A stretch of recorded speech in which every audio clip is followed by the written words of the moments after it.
بسم اللہ الرحمن الرحیم۔ شرح تہذیب کا تیسرا باب ہے التصورات، سبق نمبر 10 میں خوش آمدید۔ آج کے سبق کے اندر ہم وضع کی قید کا فائدہ پڑھیں گے۔ عبارت دیکھ لیں۔ دیکھیں یہاں تک عبارت پہلے متن کی ہو چکی تھی، تھوڑا سا متن ہے، باقی انشاءاللہ اس کے آگے تشریح ہے۔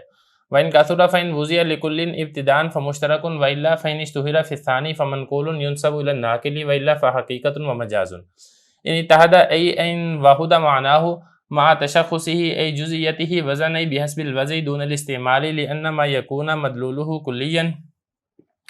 في الأصل ومشخصا في الاستعمال كأسماء الإشارة على رأي المصنف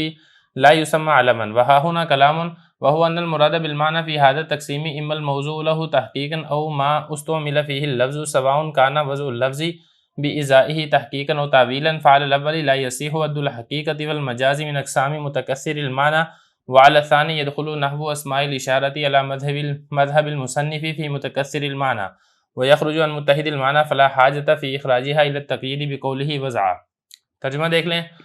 اور اگر زیادہ ہوں تو اگر تو وضع کیا گیا ہو ہر ایک کے لیے ابتدائی طور پر تو یہ مشترک ہے، اور اگر مشہور ہو جائے دوسرے میں تو یہ منقول ہے جس کی نسبت کی جائے گی ناقل کی طرف، وگرنہ یہ حقیقت اور مجاز ہے۔ ان اتحادہ یعنی اگر اس کا معنی واحد ہو، مع تشخصہ یعنی مع جزئیتہ، وضعاً یعنی وضع کے اعتبار سے نہ کہ استعمال کے اعتبار سے،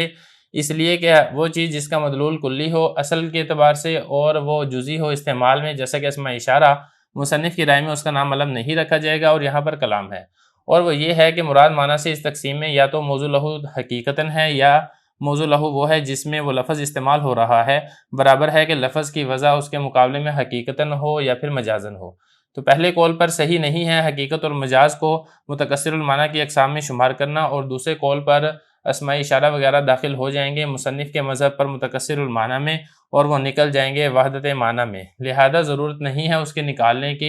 کے نکالنے کے لیے مصنف کے اس قول وزن کی قید لگانے کی۔ عبارت ہو چکی ہے، ترجمہ ہو چکا ہے، اب چلتے ہیں اس کی تشریح کی طرف۔ دیکھیں جو متن ہے وہ انشاءاللہ آگے چل کے جو اگلا سبق آئے گا، سبق نمبر 11، اس کے اندر جو اس کی مزید وضاحت کریں گے۔ البتہ یہاں پر صرف آپ اتنا سمجھ لیں کہ جو وَإِن كَثُرَ ہے اس کا عطف ہے ان اتحد معناہ کے اوپر، اور اس کا تعلق بھی لفظ مفرد کے ساتھ ہے، یعنی اگر لفظ مفرد کے جو معنی ہے وہ کثیر ہیں تو اگر تو ہر معنی کے لیے ابتدائی طور پر اس لفظ کی وضع کی گئی ہے تو اس کو مشترک کہا جائے گا، اور اگر ایسا نہیں ہے بلکہ دوسرے معنی کے اندر وہ لفظ زیادہ مشہور ہے تو پھر اس کو منقول کہا جائے گا، اور اس کی نسبت ہوگی ناقل کی طرف یعنی نقل کرنے والے کی طرف۔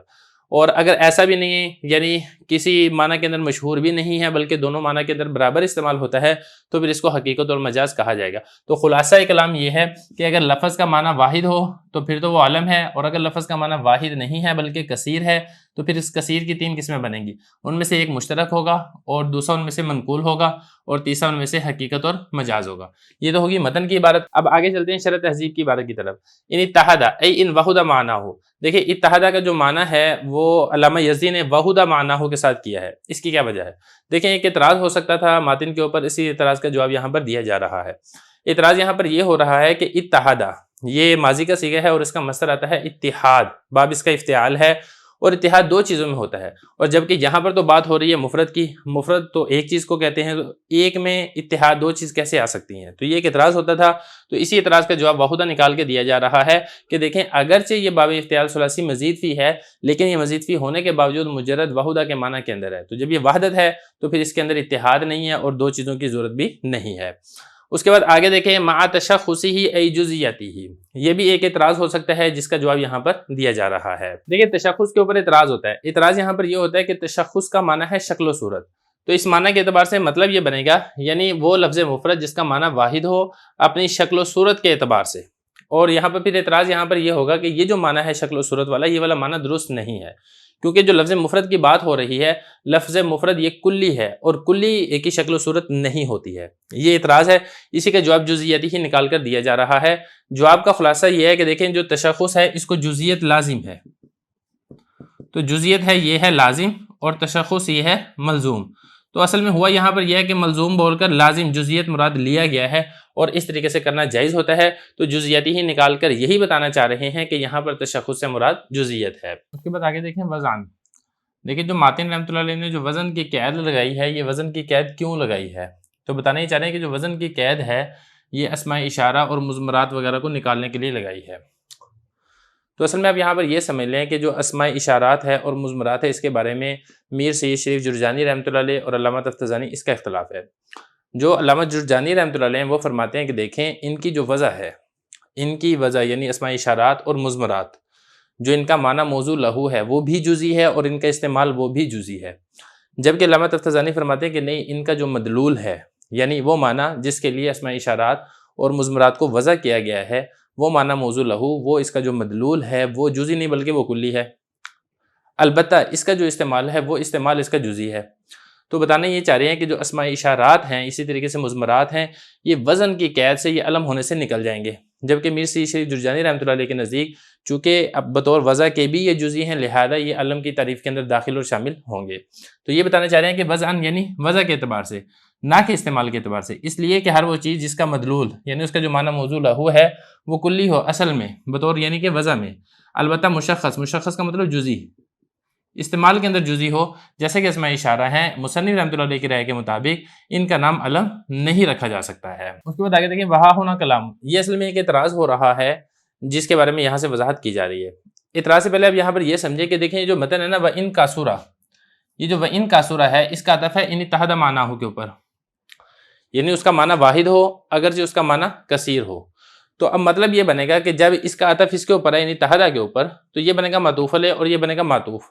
تو جو مراد ان اتحاد معنیٰ کی ہے وہی مراد وَإِن کاسورہ کی ہوگی، تو مراد دونوں کی ایک ہوگی۔ ایک بات آپ نے یہاں پر یہ سمجھ لی۔ دوسری بات آپ نے یہاں پر یہ سمجھنی ہے کہ وَإِن کاسورہ کے اندر جہاں پر ماتی نے دیگر باتیں کی ہیں وہاں پر ماتی نے حقیقت اور مجاز کو بھی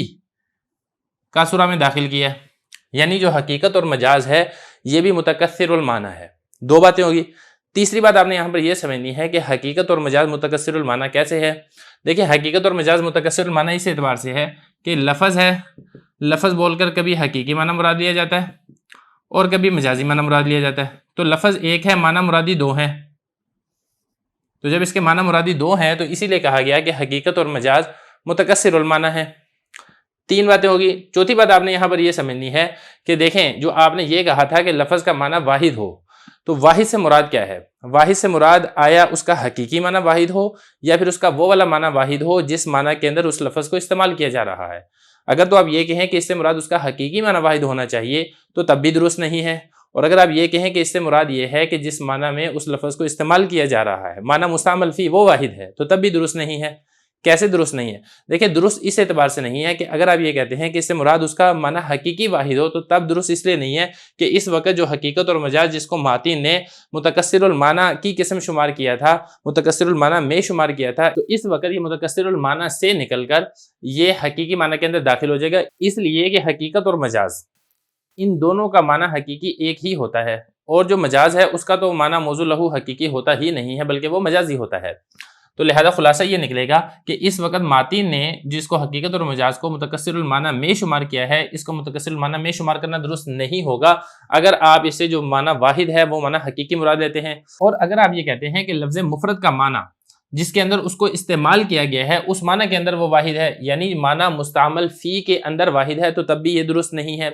یہ درست کیوں نہیں ہے؟ دیکھیں اس کی وجہ یہ ہے کیونکہ اوپر ماتی نے یہ کہا تھا اسماء اشارات کی جو وضع ہے وہ مفہوم کلی کے لیے ہے، لیکن اس کا جو استعمال ہے وہ جزیات کثیرہ میں ہوتا ہے۔ تو دوسرے لفظوں میں ہم یہ کہیں کہ اسماء اشارات کا معنی مستعمل فی کثیر ہے، تو جب اسماء اشارات کا معنی مستعمل فی کثیر ہوئے ہیں تو پھر یہ متحد المعنی کے اندر داخل ہی نہیں ہوئے ہیں، تو جب یہ متحد المعنی میں داخل ہی نہیں ہوئے ہیں تو پھر وضعاً کی قید لگا کر اس کو خارج کرنے کی ضرورت ہی نہیں ہے، کیونکہ خارج تو تب ہوتے نا جب یہ پہلے داخل ہوتے، جب یہ داخل ہی نہیں ہے تو پھر آپ نے وزن کی قید لگا کے اس کو کیوں خارج کیا ہے۔ اب ذرا عبارت دیکھیں، فرما رہے ہیں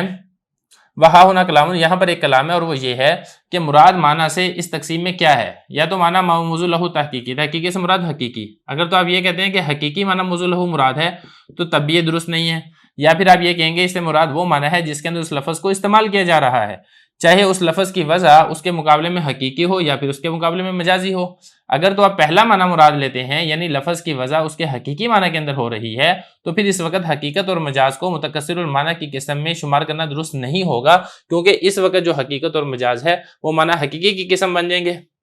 اور دوسرے قول کے مطابق یعنی اگر آپ یہ کہتے ہیں کہ لفظ کا جو معنی جس کے لیے اس کو بنایا گیا ہے وہ معنی مستعمل فی ہے، تو اس وقت اسماء اشارات مصنف کے مذہب کے مطابق متکثر المعنی میں داخل ہوں گے اور متحد المعنی سے خارج ہو جائیں گے۔ تو جب یہ متحد المعنی سے خارج ہو گئے ہیں، وحدت معنی سے خارج ہو چکے ہیں، تو پھر اس کو جو مصنف رحمۃ اللہ علیہ نے وضعن کی قید لگا کر اسماء اشارات کو خارج کیا تھا، اس کو خارج کرنے کی ضرورت نہیں رہے گی وزن کی قید کے ذریعے سے۔ یہ تو ہو گیا اعتراض۔ باقی اس کا جواب کیا ہے؟ تو جواب اگرچہ اس کا دیا گیا ہے، لیکن چونکہ ہماری ایک ترتیب رہی ہے کہ ہم صرف کتاب کی عبارت حل کرتے ہیں، اس لیے اس کا جواب بھی ہم یہاں پر نہیں دیں گے۔